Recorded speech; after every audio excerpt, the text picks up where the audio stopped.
మునీరాబాద్ లో మహిళ దారుణ హత్య కేసును ఛేదించారు పోలీసులు. నిర్మానుష్య ప్రాంతంలో ఇద్దరి మధ్య జరిగిన గొడవ కారణంగా నిందితుడు మహిళను హత్య చేసి తగలబెట్టినట్టు తేల్చారు. మృతురాలు నిజామాబాద్ జిల్లా బోధన్కి చెందిన శివానందగా గుర్తించారు. మృతురాలి ఫోన్ ట్రాప్ చేసి హత్య చేసిన నిందితుడు షేక్ ఇమాంను గుర్తించి పట్టుకున్నట్లు తెలిపారు పోలీసులు.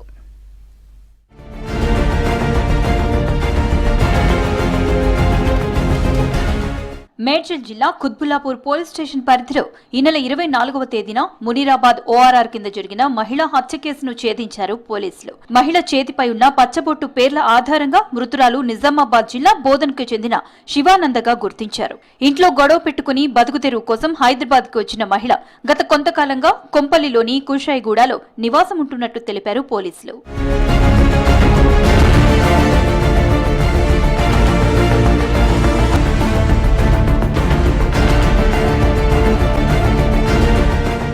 మేడ్చల్ బస్టాండ్ దగ్గర పరిచయమైన షేక్ ఇమాంతో కలిసి శివానంద ఏకాంతంగా గడిపేందుకు మునీరాబాద్ లోని నిర్మానుష్య ప్రదేశంలోకి వెళ్లినట్లు తెలిపారు పోలీసులు. ఇద్దరు కలిసి ఉన్న సమయంలో మృతురాలికి నిందితునికి మధ్య గొడవ జరిగిందన్నారు. దీంతో నిందితుడు షేక్ ఇమాం శివానంద తలపై బండతో దాడి చేసి హత్య చేశాడని తెలిపారు. తర్వాత ఎవరూ గుర్తుపట్టకుండా ఆమెపై పెట్రోల్ పోసి తగలబెట్టినట్లు నిందితుడు పోలీసుల సమక్షంలో ఒప్పుకున్నట్లు చెప్పారు. ఈ నేరస్తుని పేరు షేక్ ఇమాం. ఇతను స్టోన్ కట్టర్గా ఇక్కడనే మేడ్చల్లో పనిచేస్తున్నాడు. మజీద్పూర్ ఏరియాలో ఉంటాడు. ఇతను నేటివ్ కూడా కరీంనగర్ జిల్లా కమలాపూర్. ఇతను ఆ రోజు 24వ తారీఖు సాయంత్రం ఆ లేడీ బస్టాండ్ దగ్గర, మేడ్చల్ బస్టాండ్ దగ్గర ఉన్నప్పుడు ఇతను కూడా ఆ ప్రాంతానికి వెళ్ళి అక్కడ వాళ్ళిద్దరు మాట కలిసి ఇద్దరు ఎంగేజ్ చేసుకోవడం జరుగుతుంది. అక్కడ వాళ్ళు అప్పటికే ఒక 500 రూపీస్కి వీళ్ళు మాట్లాడుకోవడము.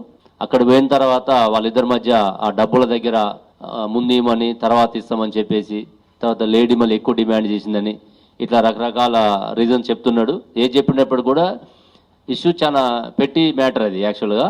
దానికి అతను ఆ సడన్ ప్రొవకేషన్లో ఆ లేడీని గొంతు బిసికి స్లో తప్పి పడిపోయిన తర్వాత ఆ దగ్గరలో ఉన్నటువంటి రాయి తీసుకొని బండరాయితోటి తల మీద బాధేసి మళ్ళీ అప్పటికే చనిపోతుంది. గుర్తుపడుతుందని చెప్పేసి ఆనవాళ్ళు లేకుండా చేయాలనే ఉద్దేశంతో ఆ బట్టల మీదనే శారీ కట్టుకుని ఉంటుంది కాబట్టి ఆ బట్టల మీదనే పెట్రోల్ పోసి నిప్పండించడం జరుగుతుంది. మృతురాలు కట్టుకున్న చీర, గాజులు, మెట్టెలు, గొలుసులు, అక్కడ దొరికిన మరికొన్ని ఆధారాలతో దర్యాప్తు మొదలు పెట్టామన్నారు డీసీపీ కోటిరెడ్డి. మహిళ హత్యపై చుట్టుపక్కల అన్ని జిల్లాలకు సమాచారాన్ని చేరవేశామన్నారు. బంధువుల ద్వారా మృతురాలిని గుర్తించడం జరిగిందన్నారు. మృతురాలు శివానందకు భర్త సాయిలు, ఒక పాప, 2 అబ్బాయిలు ఉన్నట్లు తెలిపారు. ఘటనపై ఫిర్యాదు అందిన రోజు నుంచి సీసీ కెమెరాలు, కల్లు కాంపౌండ్స్ తదితర ప్రదేశాలన్నీ పరిశీలించామని చెప్పారు. కుటుంబ సభ్యులు ఇచ్చిన ఆధారాలతో మహిళ ఫోన్ ట్రాప్ చేసి నేరస్తుని గుర్తించామన్నారు.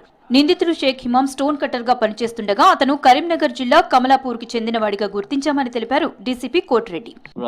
ప్రస్తుతానికి అతని యొక్క మొబైల్ ఒకటి మనం సీజ్ చేసినాం.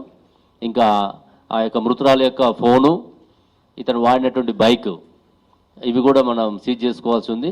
ఇతన్ని మళ్ళీ పోలీస్ కస్టడీ తీసుకొని ఇతని యొక్క నేర చరిత్ర పూర్తిగా విచారించి రిమైనింగ్ ఏదైతే మన క్రైమ్లో వాడిండో ఆ బైక్, ఫోన్ కూడా డిటెక్ట్ చేస్తాం. సంచలనం కలిగించిన కేసును పోలీసులు 2 రోజుల్లోనే ఛేదించారు.